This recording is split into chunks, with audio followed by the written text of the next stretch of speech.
in the streaming world of what he believes to be of quality. But there is, unseen by most, an episodic horror-based TV show. A show that still holds up. A show called Tales from the Darkside.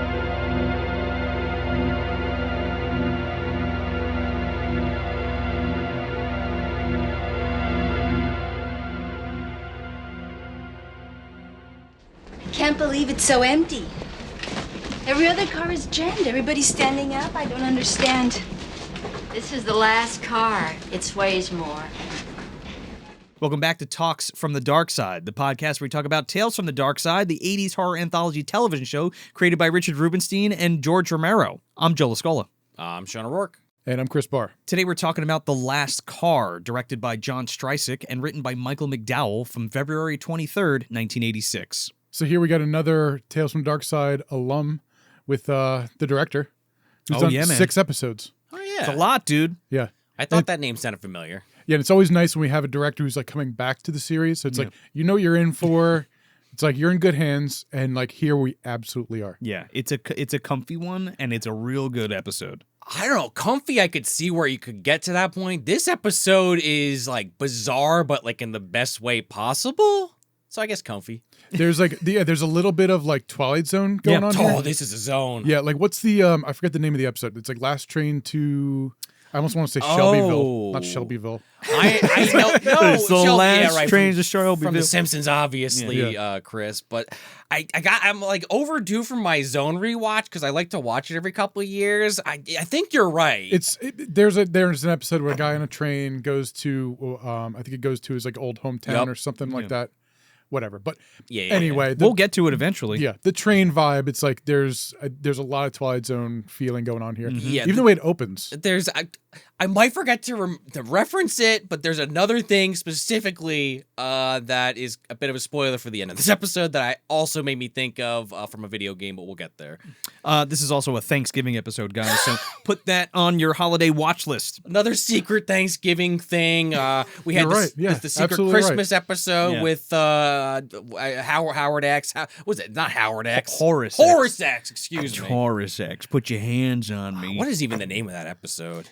The False Prophet. The False Prophet was a secret Christmas episode. This is a secret Thanksgiving episode because it's mentioned offhandedly once. A couple times. It's like planes, trains, and automobiles without the planes or automobiles. Just the train. Trains, and trains. And John Candy's in the devil costume the whole time. Right? Yeah. Except it's a little boy who looks like Alfred E. Newman. With that being said, can we get the Fangoria synopsis, please, Chris? All right, so the Fangoria episode guide says, Stacey, a college student on her way home for the holidays, boards a train car populated by a zombie-like old man, a mysterious elderly lady, and a little boy with a toy gun. Each time the train passes through a tunnel, Stacey's fellow passengers turn into rotting corpses, and the boy's gun shoots real bullets.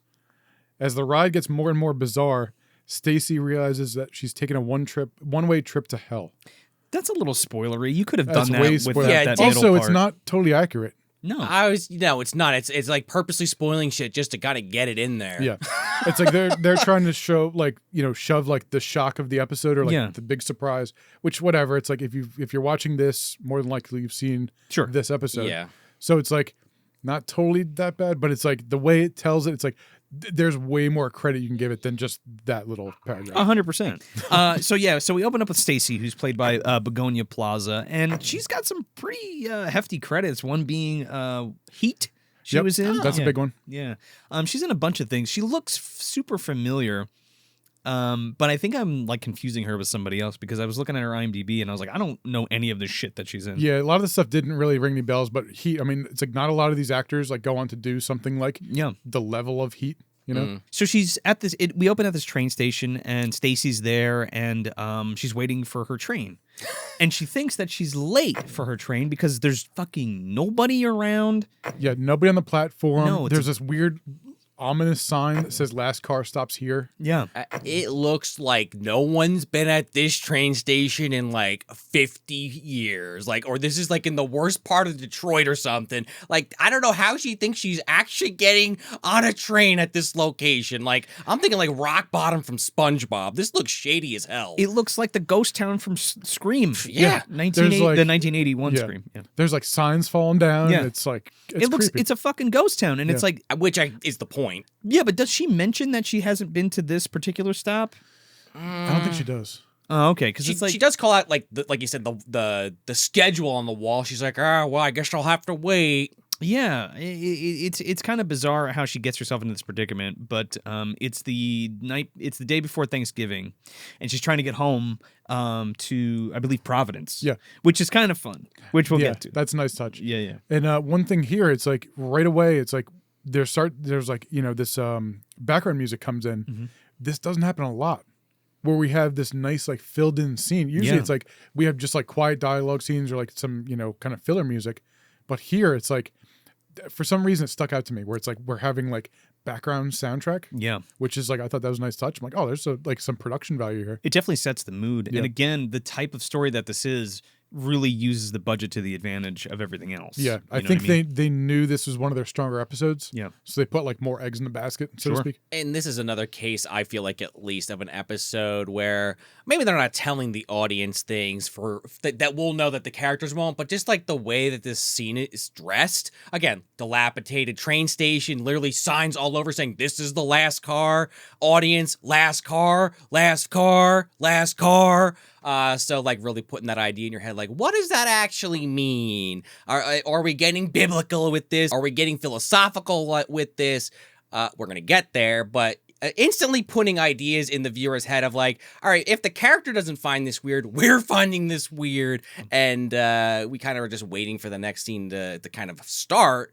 But even though I'm going on a bit of a run-on sentence there, I do like kind of how you guys are saying that we get this setup of like a minute or two of her just kind of walking around this train station with this somber music playing, kind of waiting for like, all right, is this train ever coming or what? Yeah, she talks a lot out loud about what she's doing and where she's going and things like that. And most of that has to do with trying to calm herself down because of the situation that she's in.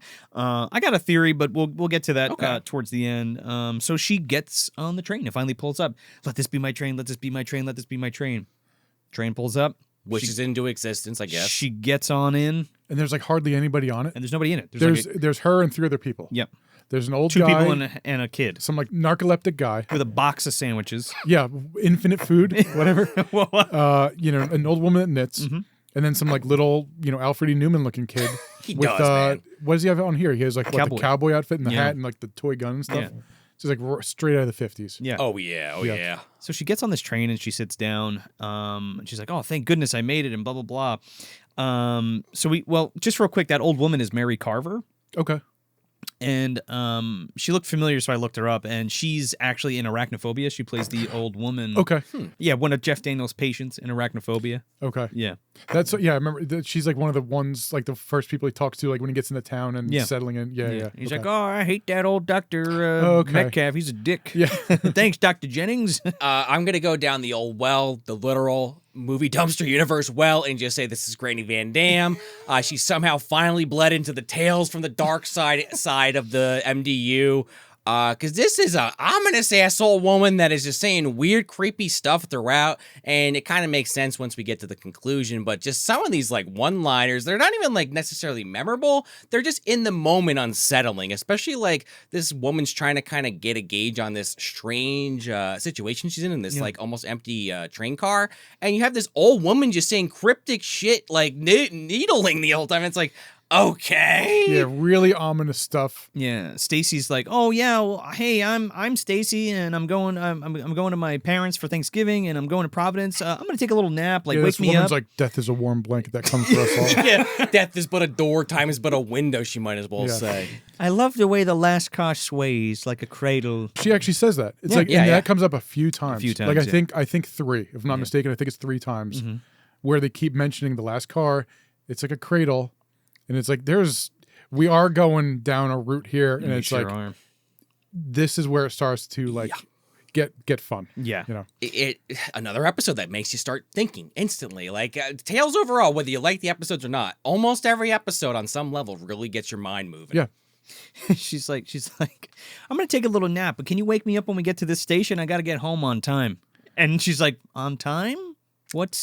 I don't know. What's time? Yeah, and then she's like looking at her watch, and there's kind of some more inferred stuff What a here. strange bracelet. Yeah, what's Yeah. on your bracelet? What do those numbers mean? She's like, it's a watch. You weird bitch. Is that a timepiece? Yeah, exactly. Yeah, right. Frankenstein Unbound. Like, yeah, there's some build up here, and then it's like the train starts like blowing its horn, starts shaking around, the lights start flickering. She's like, what? Like, kind of panicking. Like, what's going on? Yeah, the old woman's like having a seizure. Yeah, her like eyes are rolling in the back Yeah. of her head, and it's like What? getting weird. And the kid is like screaming and like crying. Yeah, you're like, what is Like, what the going on fuck? here? And they look outside, and Gomez Adams is out there screaming maniacally. with his two little things. That's what I thought was happening. This is creepy as hell because she wakes up into all of this and she turns to her left, and in the reflection of the window is herself, and it like pulls down the shade. Yeah. And then when they come out of the tunnel, the fucking shade goes up. Yeah, It's creepy. Yeah, there's Bone some chilling. weird stuff going on. And then she wakes up, and the woman next to her is like, oh, don't worry. That was just a tunnel. She's like, okay, what is that? What is She's this? like, what are you talking about? There's no tunnels. And this is a coastal track. Yeah, wide open country outside. Why is it pitch black? Where's the moon? Where's like the stars? Yeah, we're in the country, It's so it's there's no cloudy street out. lights. Oh, Yeah. it's cloudy out. You can't see the stars. They go like full Tommy knockers when they go through this tunnel, but don't overthink it, little girl. Right? It's like in the Mouth of Madness going through the tunnel, and there's all like, Getting Yeah. chased by everything Sutter turns Kane, blue. Yeah. monstrosities. But it's weird because it's like the whole train ride is just pitch black. Yeah. Where it's like you can't see anything. You can't see like even lights like going. They They don't sh- have like the effect of like just lights passing or They anything. show a couple shots of the train from the exterior, and it's just pitch dark with this Yeah. train like going through the darkness. Well, which they is even creepy. show it might be that same scene, or like right after the tunnel when she wakes up from her nap, and like GVD is fucking teleporting from chair to chair, and it's like, it's kind of again, I don't want to just keep reusing the word creepy. I forget if that was this episode or the last one, but the word creepy just. They should plaster that over this fucking show's Yeah. name, because it's just, this is another perfect execution of, at the lack of just destroying the meaning of this word. It's creepy. This No, it's woman's in the safe to back use. seat. Yeah. And she's like teleporting around. It's weird. She gets up and she's trying to make like excuses, like, "Oh, I have some friends in the next car. I'm gonna go look. Or I'm gonna go meet up with them." And she like goes to try to open the door, but it won't open. She's like, "This door is stuck." And the guy's like, "Our door's not stuck. It's locked." Yeah, and what does the woman say? She's like, Train. Doors the to- doors will not open when the train is in motion. And then all of a sudden, there's a sign there that says it. yeah, it's like verbatim. Reads Yeah. the sign and it appears. Yeah. She even like tries to go through like the other end of the train at one point, and there's like a sign that says you'll be fine, but part of it's ripped off. I was kind of waiting for them to do something with that. They never do. It's more just like, don't do that because the Yeah. wind's blowing her back. She It's can't like even a get through. like a how to serve man situation. Yeah. Kind of. It's like, what's the rest of the song? What does that actually say? Yeah.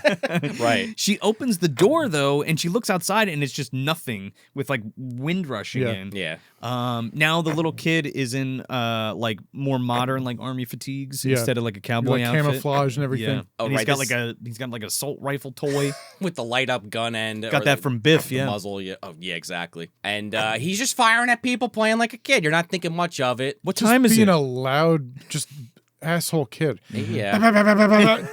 It's like, shut up. She and then she's like trying to ignore all this, and she's like, "What time is it?" And everybody's ignoring her. And the guy's like, "Oh, you want a sandwich? I got something in my shoebox." Old lady again is like, "I love the last card. Rocks you like a cradle. Don't worry about it at all. There's definitely not bugs eating my brain. Right? Why don't you take a nap? It passes the time." And then she's just like talking to herself the whole time. She's like, "I'm just trying to get to Providence. I need to get off of this. We haven't stopped at anything yet. We haven't stopped at any of the regular stops on this trip." Yeah, she's starting to lose it. She can't find a rational explanation for like why she can't see outside the window, why she can't get off the train, why just this whole She's situation. like, "Where does it end up?" And she's like, "Where does what end up?" She's like, "The train. Where does it go?" And she's just like, "Tunnel." And they go through Pretty another. much, They yeah. go through another tunnel, and all of a sudden, this kid's gun turns real, and he shoots the shit out of the fucking guy with the sandwiches. Blast the guy, Yeah. and we get squibs again. Yeah, and he's Yeah. like, Yeah. "Oh." That their squid budget got opened up this Yeah, season. They just sweet. fucking shoved him in a few Yeah, it episodes. goes, "Bup, bup, bup, bup." But it shoots him, and it's like, if I'm not mistaken, it's like he leans over, like dies, Dead, but yeah. like a second later opens his eyes back up. They come out Well, of the tunnel, and he that's sits right. up, Okay, and so it's not the he same takes shot. an apple out, and he eats his Okay. apple. They fuck with the audience. Yeah. We're watching the DVDs, but there's a commercial break in between Yeah. there before he wakes up. But there's also like this intense moment after he gets shot. Now the kid just randomly firing on the train and almost kills Stacey, that's and right, she yeah. like dives out of the way. Yeah. Only for that guy to get up and offer her a sandwich. The kid, Unarmed. the kid like goes to sleep and then wakes up and now he's a football player. Right. Yeah, and then the old woman is like, "Oh, you get used to the tunnels eventually." You want a It's sandwich? like, what does that mean? What is happening here? Well, this guy's like starting to hand sandwiches out as the conductor comes in, because leading up into that point, I think it's the old woman's talking to Stacey saying, "Well, do you have a ticket? Do you have a ticket?" She's like, "The conductor hasn't come and gotten it yet. He hasn't come yet." And then like, if it's not right there, it's a little later. The conductor comes through. Yeah, and she's it's like, right "Oh, here." my ticket!" And No, she's like, I lost it. I don't have it. You Yeah, got to throw kick me off the train. Next stop. I'll get off this train. that's Bye. her. That's Yeah. her way out. She thinks. And he's like, let me see your ticket. So he gives her the ticket. And she hands it to him and he puts it in his pocket. And then the guy comes up with the sandwich and he's like, "Oh, you want a sandwich?" He's like, "Yeah, I'll have roast beef," or whatever. Make it a dark one. And she's like, "You want something, honey? Some you want a sandwich?" She's like, "No, you got any hummus?" He goes, What's that? What's hummus? And he just goes, "It's mashed chickpeas." He goes, "Oh, here you go." Yeah. So it just like magically manifests in this It's like, what do you feel like? food box. Yeah. Can I have a revolver with some bullets inside it? What for? Just, do you have it? Oh, yeah, actually. hungry. Blows herself away. All right, that was easy. So she's like talking to the conductor, and she's like, "When you go back to the other car, like, can you tell me, who's on? Can I go into the next car? Right. I don't want to be in this one anymore." He's like, "What do you mean? What next car?" Yeah, he's like, "There's a dead rat. The bathroom smells. Yeah, I There's gotta get any outta here." excuse. What does Yeah. it matter? Get me Yeah. off this trip." Yeah. And another sign appears as they're having this argument, like, flip the sign. She said, that wasn't there before. Yeah.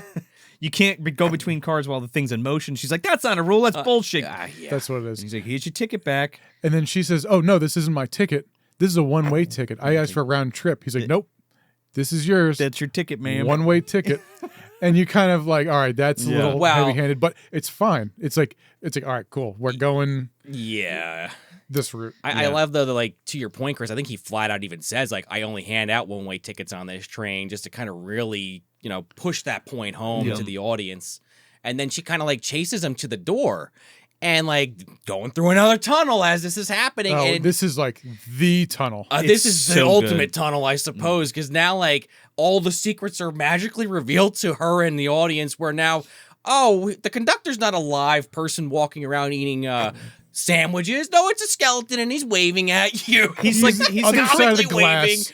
Yeah, conductor, like first off, the whole train car's covered in cobwebs. yeah. There's like flashing lights. The camera's going crazy. Yeah. You see a skeleton wearing a conductor hat on the other side. the creep is Looks there. like the waving. cover of like a Goosebumps cover. Yeah. Oh yeah, Right? like Night Train. Yeah, exactly. Yeah. Rod One of those. Sterling standing there, skeleton and all, with the tie talking. Yeah. I don't know. It's insane. All of the kid is a skeleton in the football uniform. The old guy with the sandwiches is a skeleton, and the old lady's a skeleton, and she's still knitting, and she like fucking looks over. It's Grady Van creepy. Dam's in Yeah. control. This all feels like. It's creepy as hell, man. Also, And like there's like skin on them. Yeah, yeah, they're so- like prunes. Yeah, they're just like these dried like corpses. Yeah. I was about to say that too. It's not just skeletons. It's like these green faced, like dried out motherfuckers covered in cobwebs, almost like Jordy Verrill on some level comes to mind. But it's incredibly creepy. And you're right, like that old woman just knitting and kind of, come Yeah. on, little girl. It's Yeah. like, ugh. Right, and then lights stop. Everything's back to normal. Now the kid's wearing another outfit. So he He's went like, from he's like a spaceman some like astronaut with like costume. a laser. Yeah. Yeah. And then it's just real weird. She's completely freaked out. Mm-hmm. And then we go into another tunnel right here. Yeah, she's like, it's finally kind of all making sense to her, and she kind of succumbs to what is happening around her. Mhm. And then she just kind of sits down and she spaces out, and she's just like, tunnel, tunnel, tunnel. And then they go through, and now she's a fucking corpse covered in cobwebs, and it's Yeah, talking. And and- she's going, tunnel, tunnel, tunnel. And Grady Van Dam's like, come on, learn some knitting. It'll ease your time here. And then she's like knitting, like, basically droned out as we kind of fade out. Because there's also this point they make in the episode that, like, the only way you're getting out of here, or the only time this train even stops, not even that they're getting out of here, just that whenever the train stops is when they're picking up a new person or a new victim. And so kind of, unless I'm mistaken and misremembering this, I think it literally ends with it stopping, implying, here comes our next victim, as we're showing all these dead corpses rotting on this train. Yeah. If I'm wrong about that, it definitely is inferred. Well, let's get into this with our final thought here, because Sure, sure. I kind of have an angle. What do you guys think about this episode? I think this whole episode is metaphor for death. Yeah. That's 100%. Yeah. It is straight out of kind of a classic kind of, the ghost train kind of thing, which what I was talking about earlier, what it made me think of is Final Fantasy VI. Yeah. There's literally the Phantom Train. There's the whole the one station. you can suplex. Yeah, well, yeah, exactly. But people that are unfamiliar with the game, it's an RPG from the 90s, but it's literally Ghost Train Station. Made me think of it instantly. You board the train. It's filled with phantoms. It's not a good scene. You're going to hell or heaven or whatever. You're going to the afterlife. And I feel like that picture is painted kind of, at least to me, in that opening. So I like that they kind of take, I don't know if it's really a trope in 86. It definitely feels like one now, but that idea of that ghost train and all those elements, like I said, Final Fantasy 3 comes to mind. But just this, like Chris just said, this analogy for death and kind of like, I don't know if it's kind of like we're saying it's a little like a zone where it's like she accidentally got on that train, but I think she's already dead when she gets to the station. They don't ever explain why. That's not the point, but there's a reason why she's on the last car. It's not by accident. Again, you're driving to this shithole. These things exist. I'm not ignorant. Yeah. I understand that these dilapidated train stations are a thing, but again, the way it's presented to the audience, to the character, should be more of a signal. Not the point. She has to get on that train. Episode ain't happening without her getting on the train. The analogy falls apart without her getting on the train.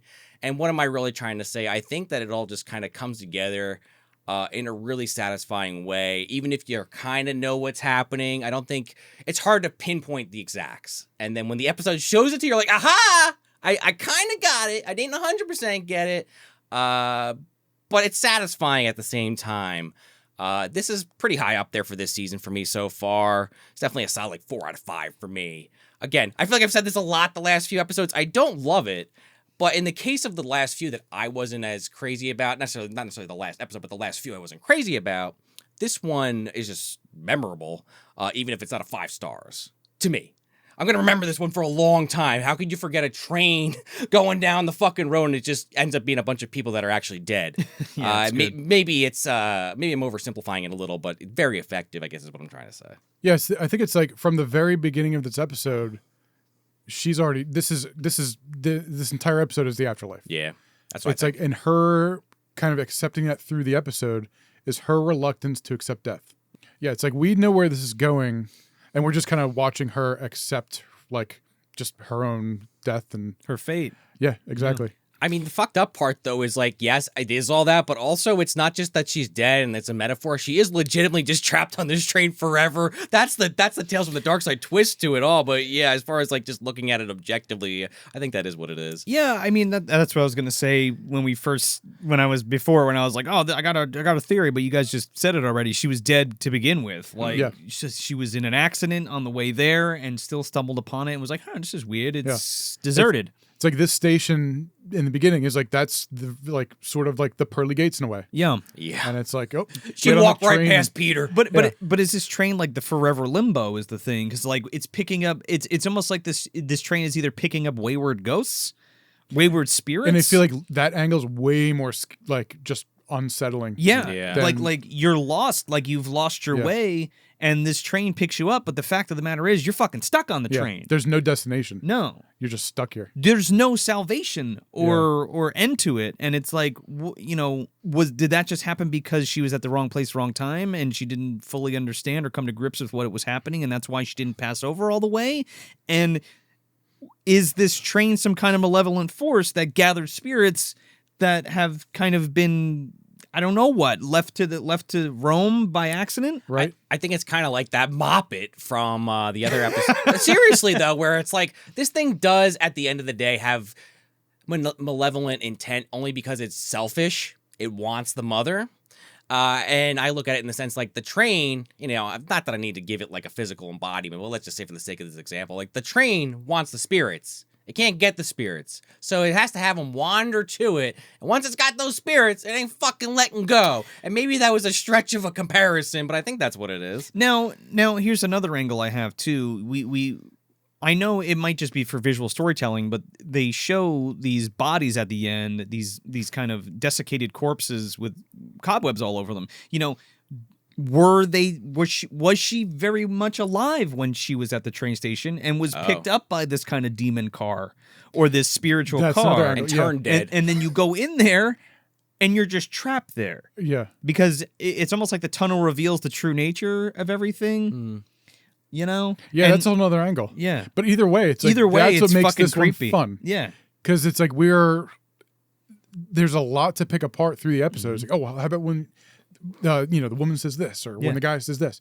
It's like there's a lot of like little breadcrumbs you get along the way, and it's up to you to piece together what it all means. And come out the other end with your opinion about the and like story. your own interpretation of Yeah. like what this all means. Mhm. And I think that's what makes this such a beautiful episode, Mhm.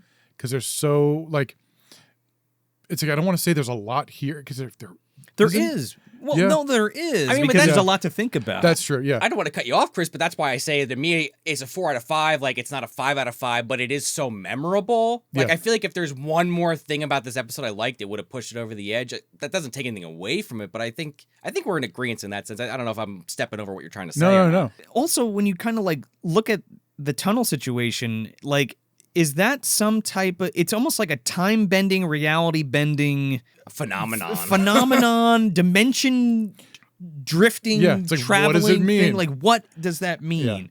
Either they're able to change clothes. He's able to manifest food out of his little box. The gun turns into a real gun. They're corpses 1 minute and they're fine the next. You know. And it's like little things. Like I will say this: it's like little things like the kid changing clothes, the guy having like infinite food and like whatever anybody imagines. Oh, give me a turkey on a rock. Here you go. And I guess the old lady, it's infinite string. Kind of like that yarn. kind of exactly that kind of stuff. It's like those parts irk me a little bit. Where I'm like, why does the kid keep changing clothes?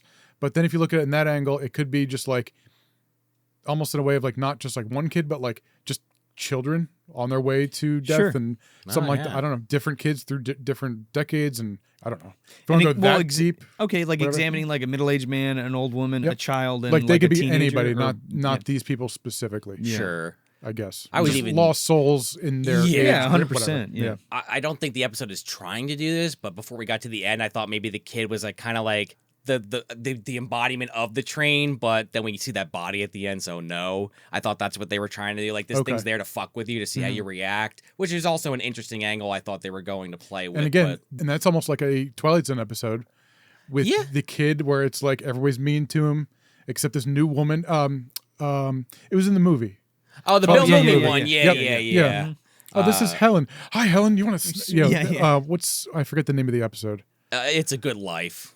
Is that what it is? Yep. Okay. It's one of the most famous The episodes. same kind of thing, like that. But sort you're of, talking about the Dante remake. Yeah. Yeah. But yeah, I think this is a fantastic episode.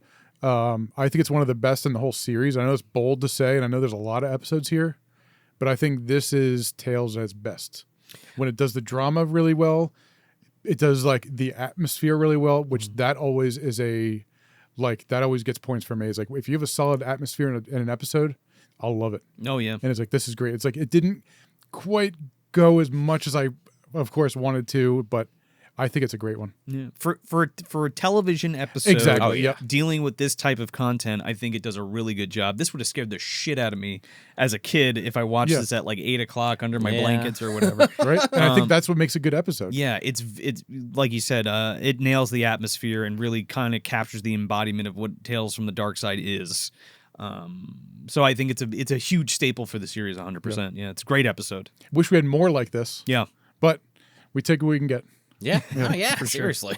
But Chris, you have some Midnight Madness shows coming up? See, I got more Midnight Madness coming up. I'm doing the weirdest and wildest movies you'll see on the big screen. So follow me on Instagram at tape_hell to see the next Midnight Madness show, and I hope you can make it to the next one. Yeah, man. And your next show is Saturday, April 27th. This is your halfway to Halloween show. And starting at 10 p.m., you got Halloween 4, Hack-A-Lantern, Halloween 5, and Rocktober Blood. So make sure you get down to Basie Center Cinemas on 36 White Street in Red Bank, New Jersey, and make sure to wear a costume. It's the halfway to Halloween show, and you can mix and match your own Halloween double feature. So yeah, mark your calendars for Saturday, April 27th, and come on out and get spooky. We'll see you there. So that's The Last Car. Let us know what you think about this episode in the comments. And if you could do us a favor, like and share this video if you're on YouTube. And if you listen on your favorite podcast app, do us a favor and leave a 5-star review if you're digging the show, because it really helps the show get out to more listeners. Until next time, I'm Joe Lascola.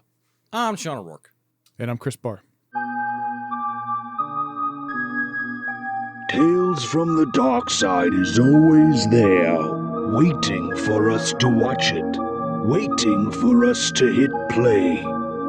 Until next time, try to find it on DVD and watch along with us.